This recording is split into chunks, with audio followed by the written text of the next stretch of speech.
नमस्कार, जय हिंद प्यारे साथियों। मैं पारस सर भविष्य के सभी शिक्षक शिक्षिकाओं का स्वागत करता हूं पारस फ्री एजुकेशन में। प्यारे साथियों, आज मैं बाल विकास एवं शिक्षा शास्त्र का मॉडल पेपर नंबर 5 लेकर आया हूं, जिसमें कुल प्रश्नों की संख्या 30 है, जो कि आपके सिलेबस के अनुसार है। आप सभी लोग इस मॉडल पेपर को अवश्य लगाएं और आपका जो भी स्कोर रहता है वो आप हमें कमेंट बॉक्स में बताएं। तो चलिए हम शुरू करते हैं प्रश्न क्रमांक 1 से।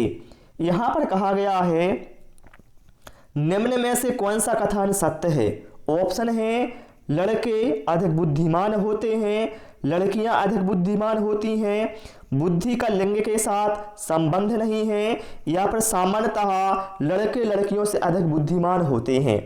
तो ध्यान रखिए, बुद्धि व्यक्ति की जन्मजात शक्ति होती है और बुद्धि का जो विकास है भाई लिंग के आधार पर नहीं होता, अर्थात हम कह सकते हैं बुद्धि का लिंग के साथ संबंध नहीं है। राइट आंसर यहां पर हमारा ऑप्शन सी के साथ है, चला जाएगा। इसके बाद आते हैं हम प्रश्न क्रमांक 2 पर। उससे पहले आपको बता दें, अब आप घर बैठे इंडिया के नंबर 1 स्टडी प्लेटफॉर्म अनअकैडमी पर अपनी तैयारी कर सकते हैं, जहां पर आपको live classes, unlimited access to all courses, practice test, batch courses, guidance और यहाँ पर आपका जो सिलेबस है वो आपको कंप्लीट कराया जाएगा। और यहाँ पर जो डाउट क्लियर सेशन है वो भी रहेगा। लाइव टेस्ट सीरीज के साथ साथ यहाँ पर स्टडी मटेरियल भी आपको पीडीएफ फॉर्मेट में दिया जाएगा। यहाँ पर आपको इंडिया के टॉप एजुकेटर द्वारा क्लासेस प्रोवाइड की जाती हैं, चाहे सीटेट हो या फिर यूपी, टीजीटी, पीजीटी, इन सभी की आपको यहाँ पर क्लास हैं इंडिया के टॉप एजुकेटर द्वारा प्रोवाइड की जाती हैं। तो यदि आप इच्छुक हैं तो डिस्क्रिप्शन में दी गई लिंक से आप इसे डाउनलोड कर यहाँ पर लाभ ले सकते हैं। यहाँ पर आप 1 सब्सक्रिप्शन में ऑल बैचेस का लाभ ले सकते हैं। यहाँ पर बोला गया है, राष्ट्रीय पाठ्यचर्या की रूपरेखा 2005 अर्थात एनसीएफ 2005 के आधारभूत सिद्धांतों में निम्न में से कौन सा भाग सम्मिलित नहीं है? तो देखिए, एनसीएफ 2005 के अनुसार रटनों को महत्व प्रदान न करना बिल्कुल सही है। पुस्तकों से इतर ज्ञान प्राप्त करना, पुस्तकों से इतर ज्ञान प्राप्त करने का अर्थ है व्यवहारिक ज्ञान प्राप्त करने की यहाँ पर बात की गई है। फिर ज्ञान को वास्तविक जीवन से जोड़ना, ये भैया एनसीएफ 2005 में सम्मिलित है। लेकिन ऑप्शन ए में जो कहा गया है अच्छी बाह्य परीक्षा का आयोजन करना, यह एनसीएफ में सम्मिलित नहीं है। तो यहाँ पर जो करेक्ट आंसर है वो ऑप्शन ए के साथ है, चला जाएगा। ठीक है, यहां पर आप देख भी सकते हैं एनसीएफ 2005 के आधारभूत सिद्धांत क्या थे? समावेशी शिक्षा, छात्रों में रटने की प्रवृत्ति को कम करना, समायोजन क्षमता का विकास करना, पुस्तकों से इतर ज्ञान प्राप्त करना अर्थात व्यवहारिक ज्ञान प्रदान करना। लेकिन जो यहां पर कहा गया है अच्छी बाह्य परीक्षाओं का आयोजन करना, ये सम्मिलित नहीं था। ठीक है, चलिए इसके बाद आते हैं भाई हम प्रश्न क्रमांक 3 पर। और आप सभी से रिक्वेस्ट है, वीडियो पसंद आए तो वीडियो को लाइक और शेयर करें और चैनल को जरूर सब्सक्राइब करें। चलिए यहां पर क्या बोला गया है भाई, शिक्षा मनोविज्ञान की दृष्टि से निम्न में से कौन सा कथन सत्य है? बच्चे अपने ज्ञान का स्वयं सृजन करते हैं, बिल्कुल भैया। विद्यालय में आने से पहले बच्चों को कोई पूर्ण ज्ञान नहीं होता है, तो भैया ये शिक्षा मनोविज्ञान की दृष्टि से गलत है। अधिगम प्रक्रिया बच्चों को कष्ट होता है क्या? नहीं मेरे भाई, बच्चे यथावत वही सीखते हैं जो उन्हें पढ़ाया जाता है, तो ऐसा नहीं है। ठीक है, तो ये भी क्या है, गलत है। तो यहां पर हमारा करेक्ट आंसर क्या हो जाएगा? ऑप्शन ए के साथ है, चला जाएगा। देखिए, जीन पियाजे का मत है बच्चे दुनिया के बारे में अपने ज्ञान का सृजन स्वयं करते हैं। सृजनात्मकता स्वस्फूर्ति होती है जिसकी अभिव्यक्ति छात्र स्वयं के ज्ञान से करता है। ओके, चलिए इसके बाद आते हैं भैया हम प्रश्न क्रमांक 4 पर। डिसलेक्सिया का संबंध किससे है? तो देखिए, डिसलेक्सिया तो डिसलेक्सिया का भी संबंध है पढ़ने की अक्षमता से। यहां पर जो हमारा करेक्ट आंसर है वो जाएगा ऑप्शन बी के साथ है। और लेखन अक्षमता की जब बात होती है तो उसे कहा जाता है डिसग्राफिया। ओके, चलिए इसके बाद भैया हम प्रश्न क्रमांक 5 पर आते हैं। परामर्श का उद्देश्य क्या है? बच्चे को समझना, बच्चे की कमियों का कारण पता करना, बच्चे को समायोजन में सहायता प्रदान करना, या फिर उपरोक्त सभी। तो भाई मेरे, परामर्श का उद्देश्य होता है बच्चे को समझना, बच्चे के अंदर जो कमियां हैं उनका पता लगाना और बच्चों को समायोजन में सहायता प्रदान करना। यहां पर हमारा करेक्ट आंसर ऑप्शन डी के साथ है, चला जाएगा। ओके, चलिए इसके बाद भैया हम प्रश्न क्रमांक 6 पर आते हैं। यहां पर बोला गया है बच्चों में नैतिकता की स्थापना के लिए सर्वोत्तम मार्ग कौन सा है? उन्हें धार्मिक पुस्तकें पढ़ाना, शिक्षक का आदर्श रूप में व्यवहार करना, या फिर उनका मूल्य शिक्षा पर मूल्यांकन करना, उन्हें प्रातःकालीन सभा में उपदेश देना। तो बच्चों में नैतिकता की स्थापना के लिए सर्वोत्तम मार्ग होगा शिक्षक का आदर्श रूप में व्यवहार करना।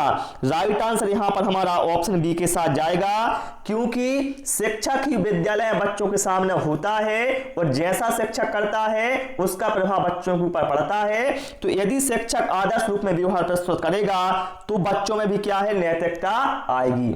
ओके, चलिए इसके बाद भैया हम प्रश्न क्रमांक 7 पर आते हैं।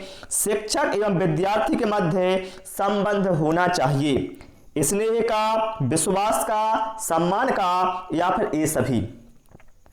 तो भाई मेरे, शिक्षक व विद्यार्थी के मध्य विश्वास का, स्नेह का और सम्मान का संबंध होना चाहिए। यहां पर जो हमारा करेक्ट आंसर है ऑप्शन डी, ये सभी के साथ है, चला जाएगा। ठीक है, चलिए भाई इसके बाद आते हैं हम प्रश्न क्रमांक 8 पर। बोला गया है डाल्टन शिक्षण विधि का विकास किसने किया? Froebel, W.H. किलपैट्रिक, डाल्टन, या फिर मिस हेलेन पार्कहर्स्ट।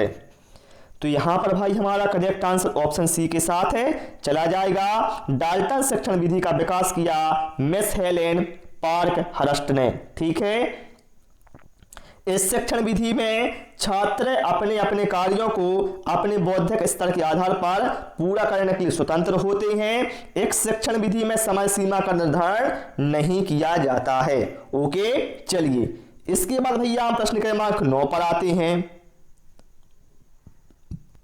यहां पर बोला गया है एक अच्छा अध्यापक विद्यार्थियों के मध्य बढ़ावा देता है। देखिए यहां पर क्या है, विद्यार्थियों के मध्य की बात हो रही है, प्रतियोगिता की भावना को, सहयोग की भावना को, प्रतिद्वंद्विता की भावना को, या फिर तटस्थता की भावना को। तो एक जो अच्छा अध्यापक है भैया वह विद्यार्थियों के मध्य सहयोग की भावना को बढ़ावा देता है। राइट आंसर यहां पर हमारा ऑप्शन बी के साथ चला जाएगा, ताकि विद्यार्थियों में समायोजन क्षमता का विकास हो सके। इसके लिए भैया जो खेल है, खेल शिक्षण विधि का प्रयोग किया जाता है, क्योंकि भैया खेल से क्या होता है, जो सहयोग की भावना है ये क्या है, प्रबल होती है इसमें, खेल में। ओके, चलिए इसके बाद भैया हम प्रश्न क्रमांक 10 पर आते हैं। कहा गया है आधुनिक शिक्षण अधिगम प्रक्रिया में शिक्षक की भूमिका है सीखने हेतु एक अच्छे सुलभकर्ता की, बच्चों को गणित, विज्ञान और भाषा सिखाने की, बच्चों को मूल आधार शिक्षा देने की, या फिर बच्चों को सभी कुछ पढ़ाने की। तो भाई मेरे, आधुनिक शिक्षण अधिगम प्रक्रिया में शिक्षक की भूमिका सीखने हेतु एक अच्छे सुलभकर्ता की है। यहां पर जो हमारा करेक्ट आंसर है ऑप्शन ए के साथ है, चला जाएगा। ठीक है, जो बच्चों को ऐसा वातावरण उपलब्ध कराता है जिसमें छात्र आसानी से अपने समझ को बढ़ा सकते हैं। कौन? शिक्षक। ठीक है, शिक्षक ऐसा वातावरण बच्चों को उपलब्ध कराएगा जिसमें छात्र आसानी से अधिगम कर सकते हैं। चलिए प्रश्न क्रमांक 11 पर आते हैं। एक अध्यापक की दृष्टि से निम्न में से कौन सा कथन सर्वोत्तम है? प्रत्येक बच्चा सीख सकता है, कुछ बच्चे सीख सकते हैं, अधिकतर बच्चे सीख सकते हैं, या फिर बहुत कम बच्चे सीख सकते हैं। आप सभी लोग इसका आंसर बताएं क्या होगा। तो ध्यान रखना, एक अध्यापक की दृष्टि से सर्वोत्तम कथन है प्रत्येक बच्चा सीख सकता है। राइट आंसर यहां पर भैया हमारा ऑप्शन ए के साथ है चला जाएगा, क्योंकि अधिगम प्रक्रिया के दौरान शिक्षक द्वारा अलग अलग कौशलों का प्रयोग कर भिन्न भिन्न बुद्धि लब्धि वाले विद्यार्थियों को ज्ञान का प्रसार कराया जाता है। ओके, चलिए इसके बाद भैया हम प्रश्न क्रमांक 12 पर आते हैं। बच्चा किस प्रकार सीखता है? पुस्तकें पढ़कर, प्रश्न पूछकर, परिचर्चा के द्वारा या फिर कई प्रकार से। तो देखिए भैया, आप सभी जानते हैं अधिगम में सीखना ये भैया क्या है, कई प्रकार से होता है। तो यहां पर हमारा करेक्ट आंसर ऑप्शन डी के साथ है चला जाएगा। देखिए यहां कहा भी गया है सीखना व्यवहार में उत्तरोत्तर सामंजस्य की एक प्रक्रिया है जिसमें छात्र कई प्रकार से सीख सकता है। प्रश्न पूछकर, परिचर्चा के द्वारा, पुस्तकें पढ़कर, अखबार पढ़कर, अनुकरण करके, समस्या को हल करके। अर्थात हम कह सकते हैं बच्चा कई प्रकार से सीख सकता है। ओके, चलिए प्रश्न क्रमांक 13 पर आते हैं। यहां पर कहा गया है सीखने की प्रक्रिया में विद्यार्थी द्वारा की गई त्रुटियों के संबंध में आपकी दृष्टि में निम्न में से कौन सा कथन सत्य है? देखिए त्रुटियों की बात हुई है कि कौन सा कथन सर्वोत्तम है। विद्यार्थियों को कभी भी त्रुटियां नहीं करनी चाहिए, ये तो भैया गलत है। त्रुटियां अधिगम प्रक्रिया का भाग हैं, ये तो सही है। फिर क्या है, विद्यार्थी की लापरवाही के कारण त्रुटियां होती हैं, गलत मेरे भाई। कभी कभी विद्यार्थी त्रुटियां कर सकता है, ये भी क्या है, गलत है। बल्कि भैया हमारे जो करेक्ट आंसर यहां पर है वो ऑप्शन बी के साथ है जाएगा।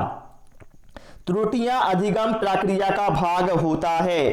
ठीक है, यहां पर हमारा करेक्ट आंसर क्या होगा, ऑप्शन बी के साथ जाएगा, क्योंकि भैया बच्चे गलतियों के द्वारा ही सीखते हैं। ओके, देखिए यहां पर कहा भी गया है अधिगम प्रक्रिया सीखने की प्रक्रिया है जिसमें त्रुटि एवं भूल होना स्वाभाविक है। त्रुटि एवं भूल से ही ज्ञान परिपक्वता की ओर अग्रसर होता है, अतः हम कह सकते हैं त्रुटि अधिगम का एक भाग होता है।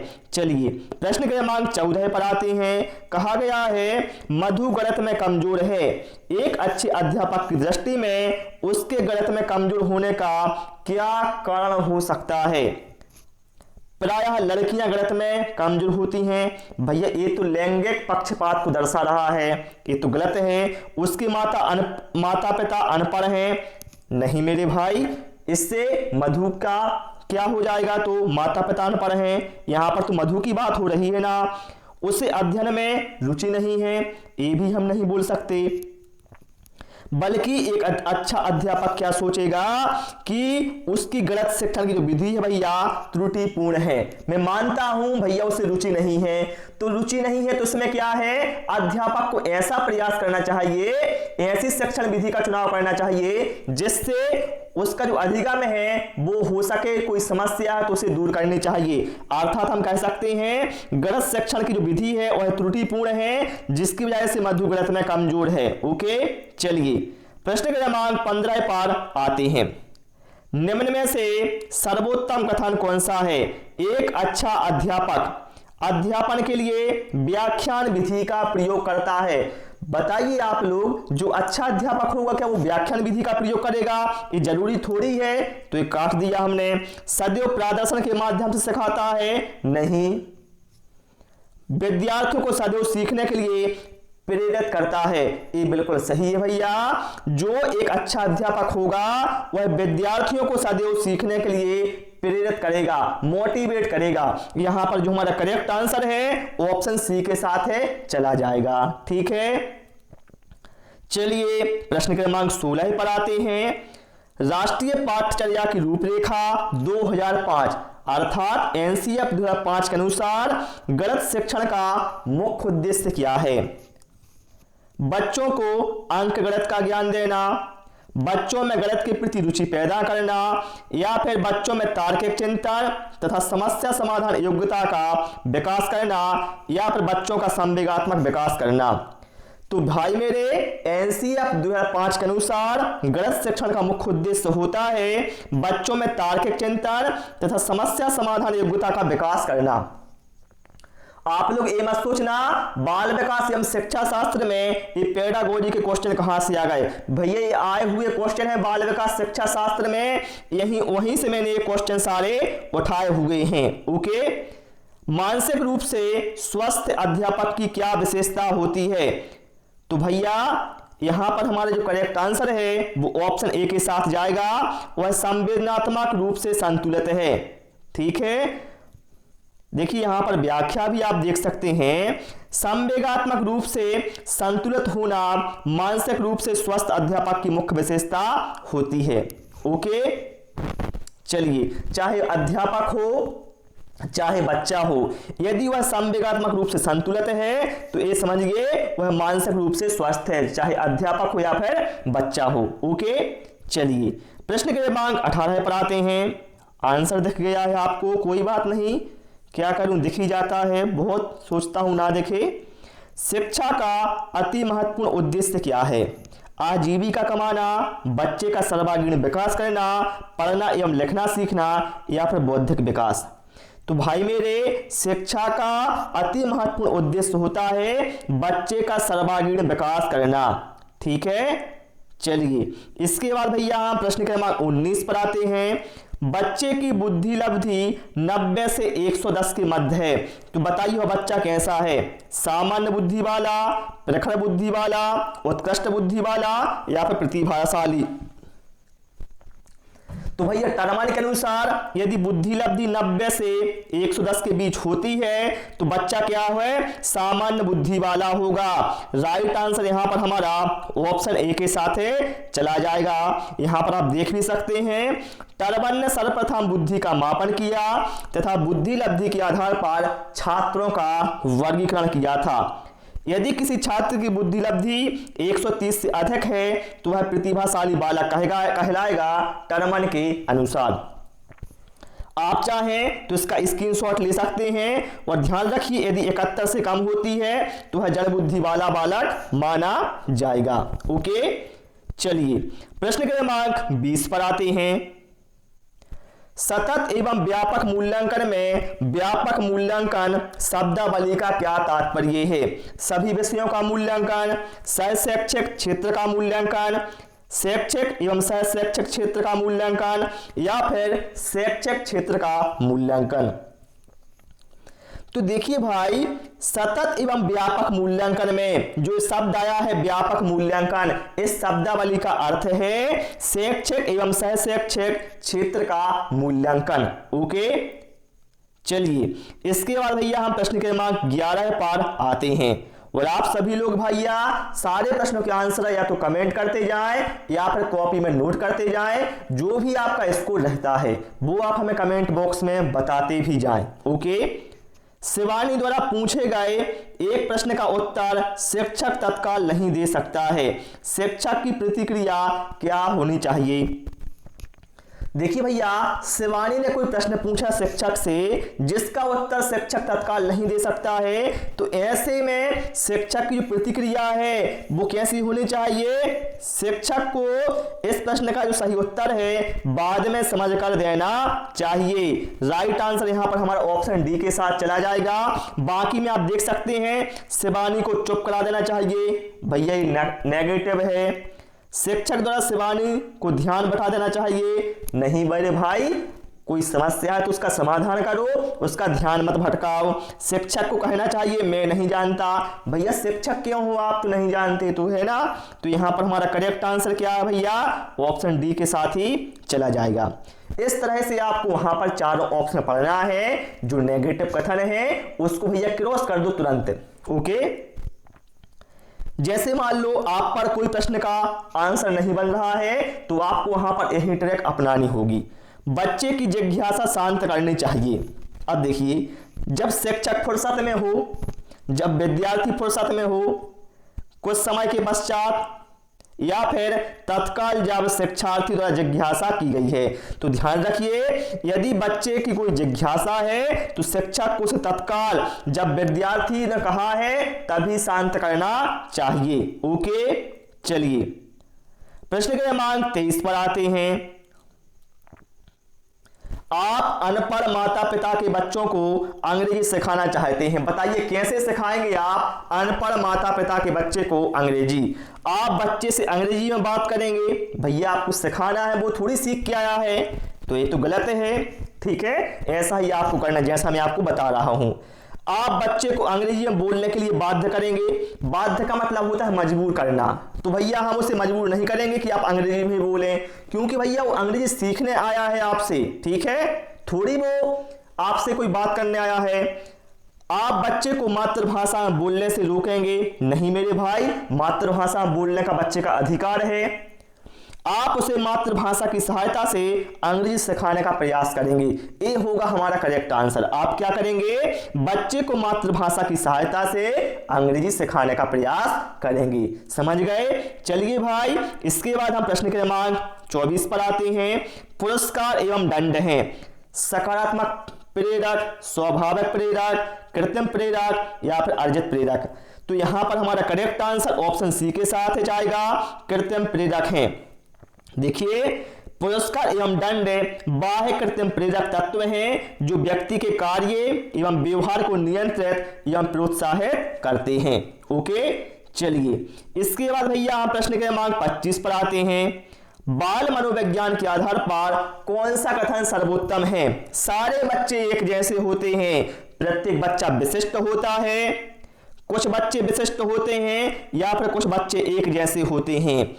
तो भैया बाल मनोविज्ञान के आधार पर सर्वोत्तम कथन है प्रत्येक बच्चा विशिष्ट होता है। राइट आंसर यहां पर हमारा ऑप्शन बी के साथ है, चला जाएगा। ठीक है, चलिए प्रश्न क्रमांक 26 पर आते हैं। बच्चों का मूल्यांकन होना चाहिए बोर्ड परीक्षा के द्वारा, काट दो भैया इसको, गृह परीक्षा के द्वारा काट दो, लिखित एवं मौखिक परीक्षा के द्वारा या फिर सतत एवं व्यापक मूल्यांकन के द्वारा। तो यहां पर हमारा करेक्ट आंसर ऑप्शन बी के साथ जाएगा। बच्चों का जो मूल्यांकन है भाई वह सतत एवं व्यापक मूल्यांकन के द्वारा होना चाहिए, क्योंकि इसमें क्या है, बच्चे के सभी पक्षों का मूल्यांकन हो जाता है। ठीक है, चलिए प्रश्न क्रमांक 27 पर आते हैं। बच्चे के लिए निःशुल्क एवं अनिवार्य शिक्षा का अधिकार अधिनियम किसके लिए लागू है? बताइए किस वर्ष से किस वर्ष तक लागू है? तो देखिए, बच्चे के लिए निःशुल्क शिक्षा एवं अनिवार्य शिक्षा का जो अधिकार है, अधिनियम है, ये लागू है 6 से 14 वर्ष के बच्चों के लिए। यहां पर जो करेक्ट आंसर है ऑप्शन ए के साथ जाएगा। देखिए यहां पर कहा भी गया है शिक्षा का अधिकार अधिनियम 2009 के अनुसार 6 से 14 वर्ष तक के बच्चों के लिए निःशुल्क एवं अनिवार्य शिक्षा का प्रावधान रखा गया है। इसे भारतीय संविधान के भाग 3 के मौलिक अधिकार 21A के अंतर्गत शामिल कर लिया गया है। चलिए प्रश्न क्रमांक 28 पर आते हैं। शिक्षक को ज्ञान होना चाहिए अध्यापन विषय का, बिल्कुल भैया अध्यापन विषय का ज्ञान होना चाहिए। बाल मनोविज्ञान का, बिल्कुल होना चाहिए। शिक्षा संहिता का या फिर अध्यापन विषय एवं बाल मनोविज्ञान का।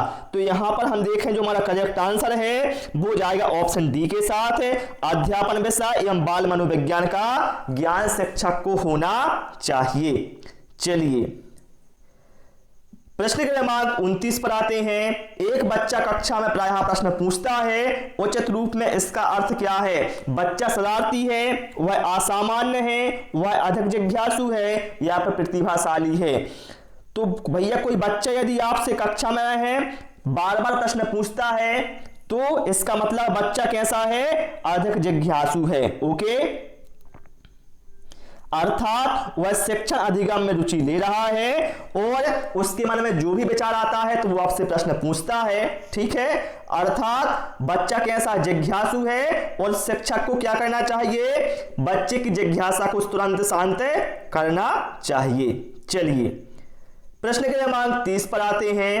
एक बच्चा प्रायः अपने सहपाठियों से के साथ झगड़ता है, आप क्या करेंगे? आप बच्चे को सजा देंगे?